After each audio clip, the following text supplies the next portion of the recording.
In other news today, Roger Stone, the former aide and longtime confidant of President Trump, today was found guilty in a federal court on 7 felony counts, among them obstructing a congressional investigation into Russia's interference in the 2016 election. Stone was also convicted of lying to investigators and tampering with a witness. Prosecutors said that Stone committed these crimes to protect the president. Amna Nawaz has the details.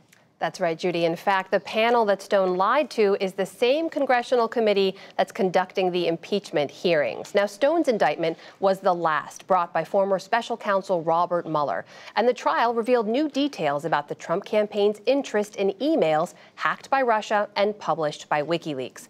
Stone is the latest in a string of former Trump aides and officials who have now been convicted. They include Michael Cohen, Paul Manafort, Rick Gates, George Papadopoulos, and Michael Flynn. Moments after the verdict, the president tweeted, quote, "So they now convict Roger Stone of lying and want to jail him for many years to come." The president then referenced Hillary Clinton, James Comey, and a list of others accusing them of lying.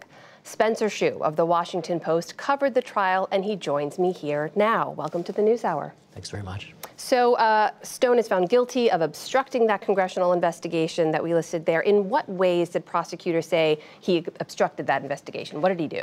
Well, jurors found that he lied in 5 different ways, denying that he had a back channel or an intermediary with WikiLeaks from whom he sought information, that he did not have any records of any communications with those any such individuals.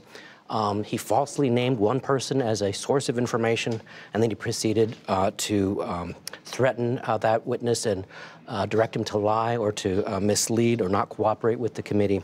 And he also denied communicating with the Trump campaign about this intermediary or his efforts. And then finally, he denied any communications with third parties about WikiLeaks founder Julian Assange, you know, the man who was holed up at the Ecuadorian embassy since 2012, who was tweeting and making comments about the emails. That one witness that he tried to block the testimony of, who was that? Why is he important to this entire story? And in what ways was Stone trying to keep him from testifying? Randy Credico was a colorful figure, the key witness. He took the stand for the government. Mm-hmm. He is a former comedian and a New York City radio talk show host. His distinction in the 2016 campaign was he scored an August 25th interview with Julian Assange from the embassy. It emerged that in communications, well, and also when Stone was asked and pressed by the committee, well, you made all these public statements in August of 2016 predicting what WikiLeaks was going to do, predicting the release of damaging Democratic emails by Hillary Clinton and her campaign. You said you had an intermediary. Who was it? The president named Credico. Turned out evidence showed that Credico was not in touch with anyone or seeking information until weeks after that time that Stone named. You said the president named Credico. You mean Stone named Credico. I just want to make that very clear. Of course, we now know the role that WikiLeaks played here in all of this. And part of the trial, I do want to also mention that they heard from 2 former Trump campaign officials as well, Steve Bannon among them, who was a former advisor, and Rick Gates, who was the deputy campaign chair. In part of Gates' testimony, he talks about this phone call. What was that phone call? Why was it key to what prosecutors were alleging? So Stone had denied speaking to the campaign about trying to get the WikiLeaks emails. Mm-hmm. President Trump, in his own answers to the Mueller Commission, said he spoke with Stone several times in the course of the election campaign season, but that he didn't recall any specifics, didn't recall speaking to him about WikiLeaks, and didn't recall knowing about any communications that Stone had with his campaign. What Gates said and other evidence showed was that there had been discussions since April about that Stone had with the top levels of the campaign chairman, Paul Manafort, his deputy Rick Gates, the later on chief executive Steve Bannon, and with the candidate himself, that on July 31st, right in the middle of the period of the Democratic National the Democratic National Convention, mm-hmm. and the time when the emails were coming out, and WikiLeaks was tweeting about this, there was this call between Stone and Trump that Gates heard while they were traveling from Trump Tower to LaGuardia Airport. After the call hung up, Trump said there's going to be more information forthcoming. How dispositive is that? I mean, it was known that Assange and WikiLeaks were saying more information was coming, but the issue is that Stone denied to the committee knowing about that.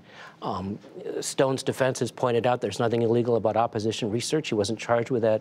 The point of prosecutors was you have to tell the truth to a committee investigating foreign interference efforts in an American election when they're investigating that, and the belief was that the Russians hacked and leaked to WikiLeaks. And what Gates has now said calls into question some of the written answers that the president himself gave to the special counsel about the details of those phone calls. One last thing before I let you go. You were in the courtroom. It is fair to say that Roger Stone is a very colorful character. He once said that it's better to be infamous than not famous at all.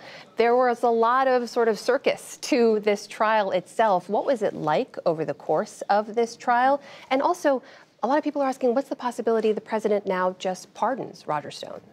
You know, there had been some question of why this case had gone to trial. It was a very strong records case. You know, prosecutors had said that's the beauty of this thing. So much was, you know, papers don't lie, and they had, you know, 1,500 texts and email messages that Stone had claimed didn't exist. And the thought had been that Stone was really not just appealing to a jury of 12, but maybe an audience of 1. That he'd used this case to attack the Mueller prosecution and accuse it of being a witch hunt. And you saw that, I don't know that Stone now can come to a jury and say that he accepts responsibility now that the president has come out and said that you know, it's a double standard. Maybe he shouldn't have been prosecuted. We'll see what approach he takes facing potentially a prison term. We'll wait to see indeed. Spencer Hsu of The Washington Post, thank you so much for being here. Thanks for having me.